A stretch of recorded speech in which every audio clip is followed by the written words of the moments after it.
Mateo 14 registra 4 importantes sucesos. Primero, la muerte de Juan el Bautista. Como ya hemos mencionado antes, Juan el Bautista predicaba y llamaba al arrepentimiento.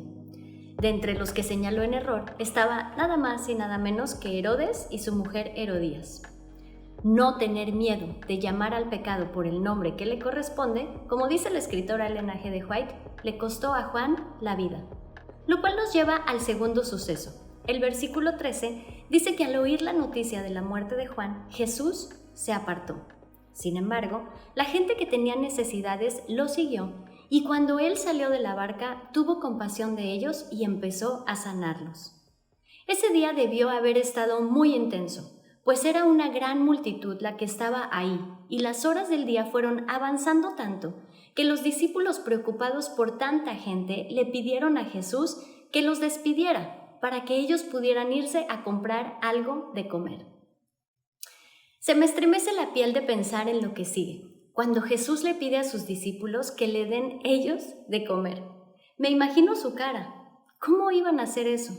Y entonces Jesús obró uno de sus más grandes y famosos milagros, en el que con solo 5 panes y 2 peces alimentó a una multitud de más de 5,000. Y no solo eso, al contar las sobras, había 12 cestas llenas.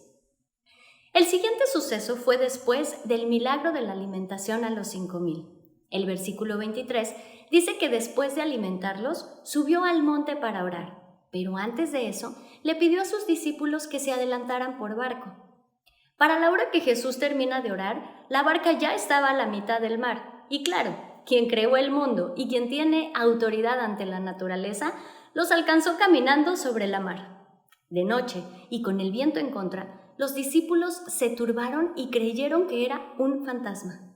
Al darse cuenta que era Jesús, Pedro le pide ir con él y Jesús le dice: ven.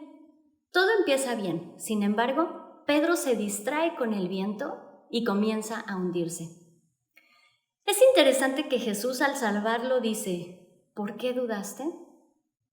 Para terminar el capítulo, Jesús vuelve a tener compasión de las multitudes enfermas, quienes con solo tocar su manto fueron sanadas. ¿Cómo te hablan estas historias a ti?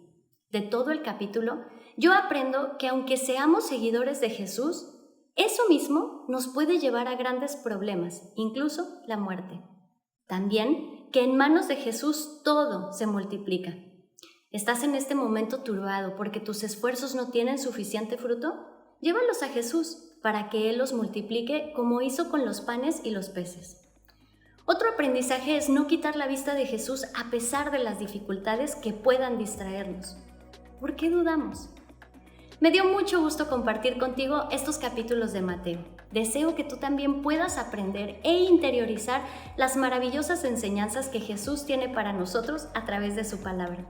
Mi nombre es Brenda Cerón y me despido de ti desde la Universidad de Montemorelos en el norte de México. Que Dios te bendiga.